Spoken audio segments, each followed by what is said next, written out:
राखी का धागा भाई बहनों को अटूट प्यार और निश्चल भावनाओं के बंधन में बांधता है। आप सबने भी कल राखी जमकर बनाई होगी, रक्षाबंधन के त्योहार को बनाया होगा। लेकिन आरजेडी अध्यक्ष लालू प्रसाद यादव के घर में लगता है कि ये राखी का धागा कुछ कच्चा निकला है। पीछे तस्वीरों को देखिए आप। लालू यादव के दोनों बेटों में राजनीतिक विरासत को लेकर जो जंग छिड़ी है, उसे बहनों का प्यार और राखी का त्योहार भी रोक नहीं पाया। तेजस्वी और तेज प्रताप राखी के मौके पर कल दोनों दिल्ली में थे, अपनी अपनी बहनों के घर गए। बारी बारी से दोनों ने राखी बंधवाई, खूब तस्वीरें खिंचवाई, आशीर्वाद दिया, प्यार बांटा। लेकिन एक साथ दोनों भाई एक जगह पर नहीं दिखाई दिए। अभी तक ऐसा नहीं होता था, इस राखी में ये हो गया। देखिए मेरे सहयोगी प्रकाश कुमार की एक्सक्लूसिव रिपोर्ट।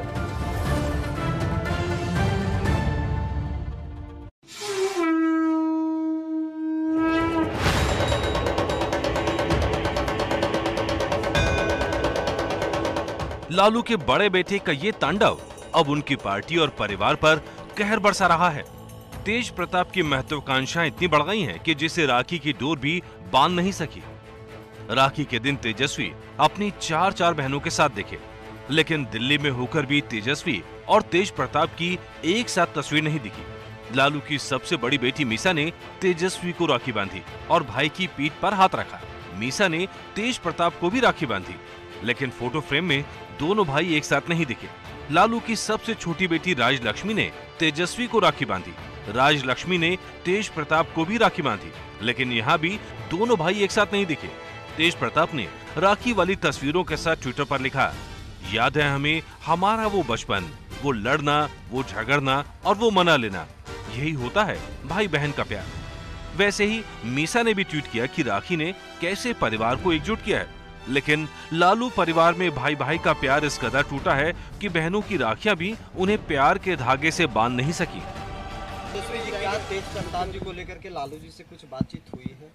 आज तो रक्षाबंधन है और रक्षाबंधन तो खुशियों का त्योहार है। रक्षा देने का वादा बहन को किया जाता है, भाई करता है। पूरा देश इसमें आज जो है खुशियां मना रहा है। आज बधाई आप लोगों को भी देते हैं।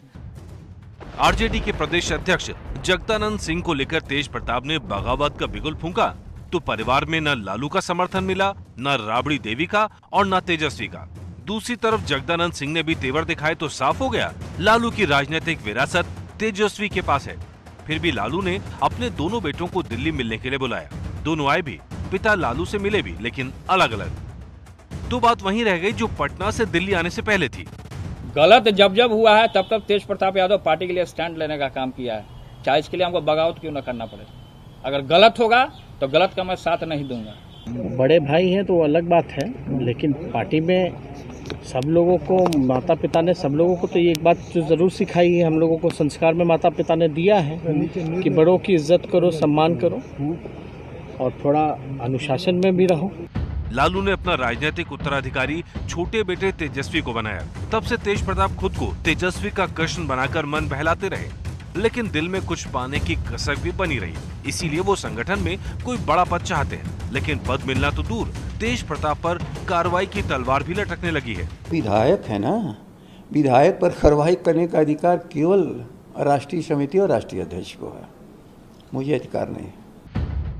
कार्रवाई से याद आया कि तेज प्रताप पर हमेशा मां का रक्षा कवच रहा है। जब पत्नी ऐश्वर्या राय से तेज प्रताप की कलह बढ़ी तो राबड़ी ने तेज प्रताप का पक्ष लिया। जब आरजेडी के पूर्व प्रदेश अध्यक्ष रामचंद्र पूर्वे से तेज प्रताप की ठन गई तो भी राबड़ी ने बेटे का पक्ष लिया, जिसमें पूर्वे को जाना पड़ा। लेकिन अब तेज प्रताप के लिए विरोधी नेताओं का प्यार उमड़ रहा है। आरजेडी कोई डेमोक्रेटिक पार्टी नहीं है, पार्टी की कोई संरचना नहीं है, कोई विचारधारा नहीं है। ऐसे में आरजेडी सिर्फ परिवार की पार्टी है। परिवार के हक में, हित में निर्णय लिए जाते हैं। लालू जी, राबड़ी जी के बाद निश्चित तौर पर तेजस्वी, तेज प्रताप, मीसा भारती, इन्हीं में से किसी को नेता बनना है। अन्य नेताओं की भूमिका झोला उठाने, झंडा उठाने या इनके खिदमतगार या पालकी ढोने वालों की ही हैसियत में सारे नेता आरजेडी के। एक विज्ञापन है, दिल मांगे मोर। तेज प्रताप यादव की महत्वाकांक्षाएं हिलोरे मार रही हैं, लेकिन बहनें भी बटी हुई हैं। एक बात तो जरूर है कि बड़ा बेटा होने के नाते लालू और राबड़ी के लाडले हैं तेज प्रताप, पर लाडला होना अलग बात है और राजनीतिक विरासत ले लेना दूसरी बात। और हम सब जानते हैं कि सत्ता का मिजाज ही ऐसा होता है कि वो किसी रिश्ते को नहीं मानता। वंशवाद की राजनीति की कीमत अगर देश को, समाज को, राज्य को चुकानी पड़ती है तो कभी कभी वंशवाद परिवार पर भी भारी पड़ जाता है। लालू राबड़ी की अगली पीढ़ी में राजनीतिक महत्वाकांक्षाएं कईयों में हैं। समझिए, लालू के छोटे बेटे यानी तेजस्वी यादव को एक तरह से लालू प्रसाद की राजनीतिक विरासत मिल गई है और उसको वो हर हाल में कायम रखना चाहते हैं। वहीं बड़े बेटे तेज प्रताप यादव का तेजस्वी से झगड़ा इस बात के लिए है कि वो संगठन में अपने लिए कोई बड़ा और अहम पद चाहते हैं। लालू की सबसे बड़ी बेटी मीसा भारती केंद्र में आरजेडी की राजनीति संभालना चाहती है, सांसद भी हैं। तो दूसरी बेटी रोहिणी भी राजनीति में बहुत ज्यादा दिलचस्पी लेती हैं।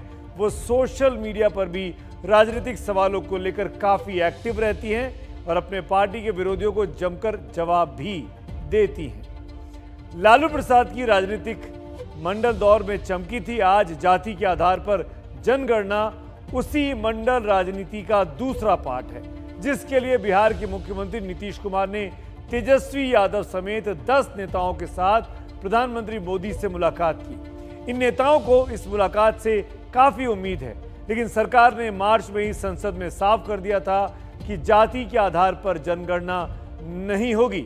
मेरे सहयोगी आशीष कुमार सिंह की ये रिपोर्ट देखिए। डॉक्टर भीमराव अंबेडकर किस न्याय वर्ष में एक फैसला हाल में सरकार ने लिया कि पिछड़े वर्ग को हम सरकारी नौकरियों में और पब्लिक सेक्टर में स्थान दें। 31 साल पहले पिछड़ों को जाति के आधार पर आरक्षण का ऐलान हुआ था।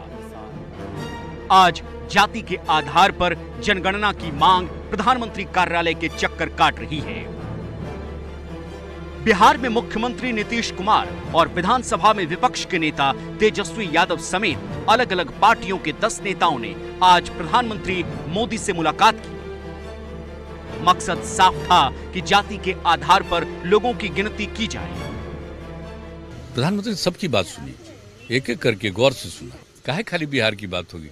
ये तो जातिगत जनगणना तो केंद्र सरकार का काम, तो केंद्र सरकार करेगी ना, तो उसके बारे में तो पूरे देश का, और हम लोग बार बार कह रहे हैं कि सिर्फ बिहार नहीं, सब जगह का पता कर लीजिए, सारे देश के लोग बोलेंगे। केंद्र ने जो पारित किया एक कानून की, राज्य अब तय करेगा कि ओबीसी में कौन सी जाति को डाला जाएगा। किस बेस पे डालोगे भाई?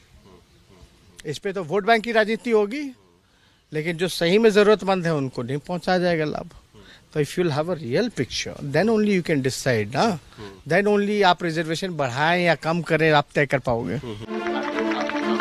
इस देश में 90 साल पहले जाति के आधार पर जनगणना हुई थी। आजाद हिंदुस्तान में इसकी मांग कई बार हुई, लेकिन जातिगत तनाव का हवाला देकर इसे टाला जाता रहा। अब समर्थक नेता यही कह रहे हैं कि जब धर्म के आधार पर माहौल नहीं बिगड़ता तो जाति पर क्यों बिगड़ेगा। लोग कहते हैं कि जाति जनगणना से जातिवाद फैलेगा, तब तो धर्म की भी गिनती नहीं होनी चाहिए। हिंदू, मुसलमान, सिख, जैन, जो भी लोग हैं, तब तो इनकी भी गिनती नहीं होनी चाहिए, जो भी रिलीजन की है। तो हमने तो ऐसा कोई अनुमान नहीं देखा सेंसस उनकी रिलीजन के ऊपर हुई। तो जाति के आधार पर जनगणना की दुहाई इसलिए दी जा रही है कि इससे पिछड़ी जातियों की पहचान करके उनकी तरक्की का रास्ता खुलेगा। लेकिन सच्चाई ये है कि इससे जाति का वोट गणित भी साधा जा सकता है। अगर विकास और लोगों की जिंदगी में बेहतरी लाना इतना ही अहम होता तो देश में 22% आबादी गरीबी रेखा के नीचे गुजर बसर करने को मजबूर नहीं होती। शहरी इलाकों में करीब 14% लोगों को 2 जून की रोटी के लाले नहीं पड़ते। ग्रामीण इलाकों में हर चौथे आदमी की जिंदगी बेहाल नहीं होती। जिस यूपी बिहार में जातिगत जनगणना की मांग सबसे ज्यादा है, उसमें ही यानी बिहार में ही 34% लोग गरीबी रेखा के नीचे नहीं होते। वैसे ही उत्तर प्रदेश में भी 29% लोगों की जिंदगी गरीबी में नहीं घसीटती। एक अनुमान यही है कि देश में पिछड़े वर्ग में आने वाली जातियों की आबादी 52% है, लेकिन कई पार्टियों को लगता है कि ये आंकड़ा और ज्यादा हो सकता है। इसीलिए वो चाहते हैं कि जाति के नाम पर आबादी गिन ली जाए ताकि दूध का दूध और पानी का पानी हो जाए। हालांकि केंद्रीय गृह राज्य मंत्री नित्यानंद राय ने संसद में जवाब दिया था कि सरकार ने आजादी के बाद नीतिगत फैसले के तौर पर SC, ST के अतिरिक्त जातिवार जनगणना नहीं कराने का निर्णय लिया है।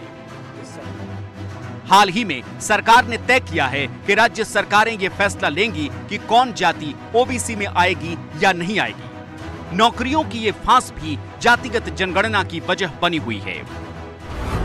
कार्मिक मामलों की स्थायी समिति की रिपोर्ट के मुताबिक आज डाक विभाग में OBC की 61% सीटें खाली पड़ी हैं। रेलवे में 56%, रक्षा मंत्रालय में 81%, परमाणु ऊर्जा मंत्रालय में 84% पद खाली पड़े हैं।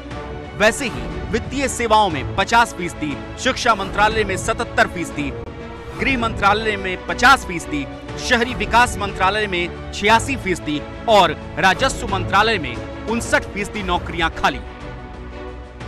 जाहिर है कि जातियों की गिनती को वोट की कसौटी पर भी कसा जाएगा और उस आधार पर तय होगा कि पिछड़े वर्ग के लिए खाली सीटों पर किन जातियों के उम्मीदवारों की उम्मीदें चमकेंगी। लेकिन इसका एक राजनीतिक पहलू भी है, OBC वोट का। पिछड़े वर्ग के वोटों में बीजेपी का असर दिन पर दिन बढ़ा है। अब जाति पर जनगणना के जरिए अगर दूसरी पार्टियां अपनी जाति पर आधारित वोट बैंक तैयार कर रही है तो बीजेपी अपने प्रतीकों को मजबूत कर रही है। यूपी के पूर्व मुख्यमंत्री कल्याण सिंह का जिस सम्मान से अंतिम संस्कार हुआ है, उसे देखकर आप अंदाजा लगा सकते हैं कि बीजेपी के लिए पिछड़े वर्ग को जोड़कर रखना कितनी बड़ी जरूरत है और कितनी बड़ी चुनौती भी। दिल्ली से आशीष कुमार सिंह की रिपोर्ट।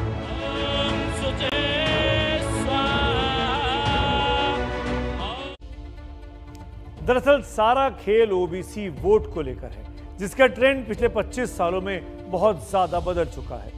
लोक नीति CSDS के मुताबिक 1996 में कांग्रेस को OBC का 25% वोट मिला था, जबकि बीजेपी को 19% और क्षेत्रीय दलों को 49% वोट उस वक्त मिला था।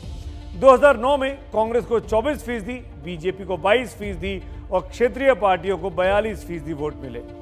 2014 में OBC वोट कांग्रेस को घटकर 15%, बीजेपी को बढ़कर 34% और क्षेत्रीय दलों को 43% मिले। अब ट्रेंड देखिए कि बीजेपी के वोट काफी बड़े हैं और कांग्रेस के गिरे हुए हैं। 2019 के चुनाव में तो कांग्रेस के वोट जस के तस रहे, यानी करीब 15% ही, लेकिन बीजेपी के वोट 10% बढ़ गए और इसके साथ ही हो गए 44%। इससे नुकसान हुआ है क्षेत्रीय दलों को, यह बहुत साफ हो जाता है। चुनावी राजनीति में वोट का हिसाब किताब बहुत सोच समझकर तैयार करना पड़ता है। वैसे ही इंसान के लिए अपनी जिंदगी बचाने का रास्ता भी खुद ही तय करना होता है, सोच समझकर। कोरोना से बचने के लिए आप मास्क पहन रहे होंगे, नहीं पहन रहे होंगे तो हमारी आपसे अपील है कि मास्क को जरूर पहन कर रखिए। अब तक तो एक रिपोर्ट भी आ गई है कि कोरोना की तीसरी लहर सितंबर के आखिर या अक्टूबर तक आ सकती है। आपके बचाव के लिए, आपको जागरूक करने के लिए ABP न्यूज़ ने #MaskUpIndia नाम की मुहिम चलाई है। इसके जरिए हम आपको प्रेरित करते हैं कि आप मास्क पहनिए, सेल्फी खींचिए, तस्वीर हमको भेजिए। आपकी तस्वीर हम इंडिया चाहता में दिखाते हैं मास्क पहनी हुई, ताकि दूसरों को कह सकें कि आप तमाम महानुभावों ने मास्क पहन लिया है, अब बाकियों के भी मास्क पहनने की बारी है। और अब बारी है आज के शब्द की, जिसको सुबह सबसे पहले मैंने ट्विटर पर पोस्ट किया, और ये शब्द है बादल।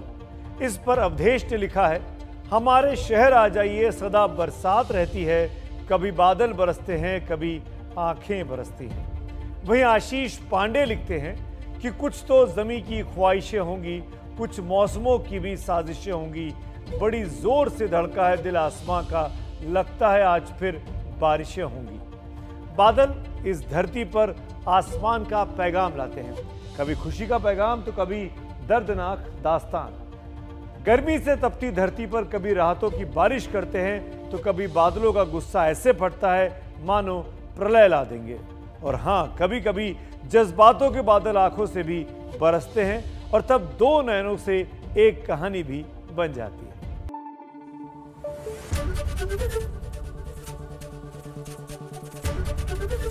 एबीपी न्यूज आपको रखे आगे।